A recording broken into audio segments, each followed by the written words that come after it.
Welcome to The Explainer. Today, we're dropping right into the middle of a seriously high-stakes geopolitical standoff. We're looking at a situation that has rapidly escalated over the past year, pitting two nuclear-armed neighbors against each other. And here's the kicker. It's not a dispute over land or oil, but over the absolute foundation of life itself, the Indus River system. Okay, let's dive into this. For decades, right, military strategists have focused on the usual stuff: tanks, airspace, nuclear deterrence. But what happens when the battlefield actually shifts to a river? Can water literally replace traditional military assets as a tool of warfare? Well, that is the existential question right now hovering over India and Pakistan. It's a terrifying prospect, honestly, and it forces us to rethink everything we know about regional security. Section 1. The weaponization of water. To understand exactly what's happening right now, we've got to shift our focus from local agriculture to grand global strategy. We are talking about the weaponization of water. This is defined as using shared transboundary water resources as a strategic tool of coercion, threat, or conflict between nations. And this isn't just some abstract academic concept. Back in June 2026, during a major international seminar in Islamabad, Pakistani officials explicitly framed their current crisis with India through this exact lens. They're arguing this is no longer just a technical dispute over water flow, it's a deliberate, strategic threat. Section 2. The Indus Waters Treaty. Before we get into the accusations flying back and forth today, we need to look at the remarkable framework that kept the peace for over 6 decades. And this brilliantly illustrates how the 1960 World Bank brokered treaty physically divided the rivers between the two nations. It's kind of like a giant puzzle. The eastern rivers, so the Ravi, Beas, and Sutlej, were allocated to India. Meanwhile, the western rivers, the Indus, Jhelum, and Chenab, were allocated largely to Pakistan. Basically, it was a grand bargain struck in the shadow of partition. Now, the treaty wasn't just lines on a map. It was a highly engineered, incredibly resilient conflict prevention system. It laid out specific river allocations, sure, but it also required mandatory cooperation and constant data sharing. It even established a dedicated Indus Water Commission to keep communication open, along with clear, multi-step dispute resolution mechanisms. The whole idea was to keep water entirely out of politics. And amazingly, it survived 3 full-scale wars between the two nations over 65 years. But today, well, it's unraveling. Section 3. The treaty in abeyance. Let's map out the rapid domino effect of the crisis over the last year, because things moved really fast. In April 2025, a devastating terror attack in Pahalgam, Kashmir, tragically killed 26 tourists. A brief but intense military exchange followed, which ended in a U.S.-brokered ceasefire in May 2025. But in the immediate aftermath of that April attack, India made a monumental decision. They unilaterally suspended the Indus Waters Treaty. By June 2025, New Delhi declared it would never restore the agreement. Which brings us right to that June 2026 Islamabad seminar, where the alarm bells have literally never been louder. Let's look impartially at how India explains this dramatic policy shift. Following the Pahalgam attack, which New Delhi squarely blamed on Islamabad, the Indian government cited some very grave national security concerns. As a result, they officially placed their treaty obligations in abeyance. Moving forward, India has openly announced plans to divert these river waters for its own internal use. And to achieve this, they are rapidly accelerating the construction of upstream dams. On the flip side, Pakistan presents a completely different picture. Islamabad strongly denies any involvement in the Pahalgam attack and has continuously called for a neutral investigation. More pressingly, on the waterfront, Pakistan alleges that India is already unlawfully restricting the flow of the Chenab River. Just to highlight the total breakdown in communication here, Pakistan's Indus commissioner stated that he actually wrote to his Indian counterpart 4 separate times requesting data on these river fluctuations and received absolutely no reply. Section 4. Pakistan's red line. This lack of communication, combined with the reality of upstream dam construction, has really pushed this dispute to a boiling point.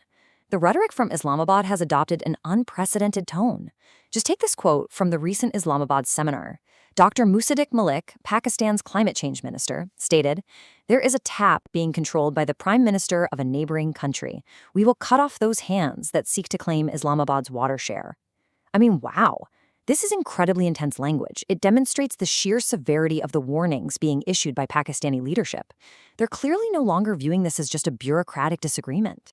Let's move to and see how this builds, because at that very same seminar, we saw a slightly different approach from Pakistan's Deputy Prime Minister and Foreign Minister Ishaq Dar. He framed the issue firmly within international norms, saying shared waters must never be weaponized. They should remain a bridge between nations, guided by cooperation, dialogue, and respect for international law. It's a really stark juxtaposition to that previous aggressive quote, right? It's a diplomatic yet firmly legal stance, insisting that a bilateral treaty just cannot be tossed aside by one party. And perhaps the most powerful metaphor of all came from former Foreign Minister Bilawal Bhutto Zardari. He drew a direct parallel between the geopolitical consequences of blocking the Indus River and closing the Strait of Hormuz. Think about that for a second. The Strait of Hormuz is a massive global oil choke point. Closing it practically halts the global economy. By using this exact comparison, he's deliberately elevating the Indus River from just a regional farming resource to a high-stakes international security choke point. Section 5. The existential stakes. So the crucial point is, why such intense rhetoric? Why the extreme comparisons? Because for Pakistan, this is quite literally a matter of national survival.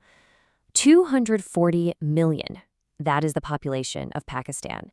And almost all of those people have their lives, their hydration, and their livelihoods intrinsically tied to the Indus Basin.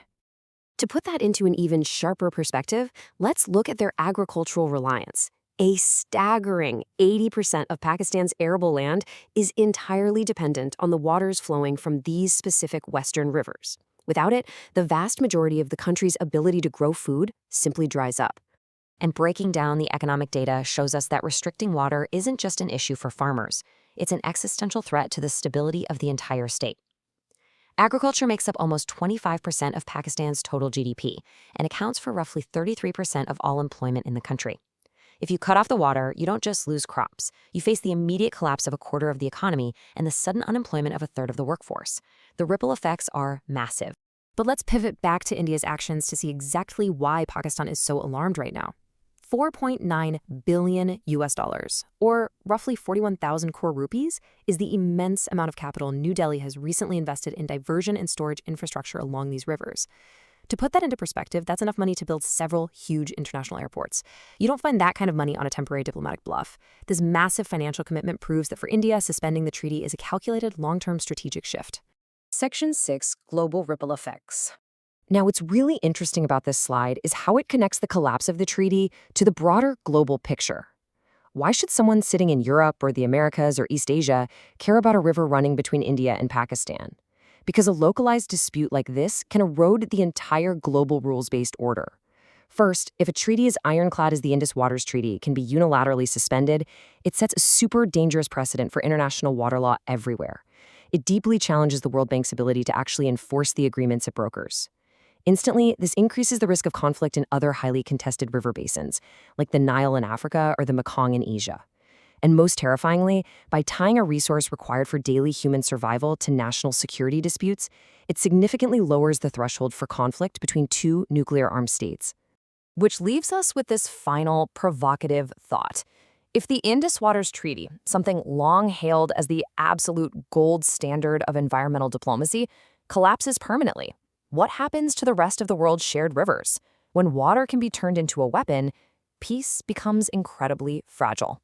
It's a reality we all need to be paying very close attention to. Thank you for joining me for this explainer, and keep questioning the currents shaping our world.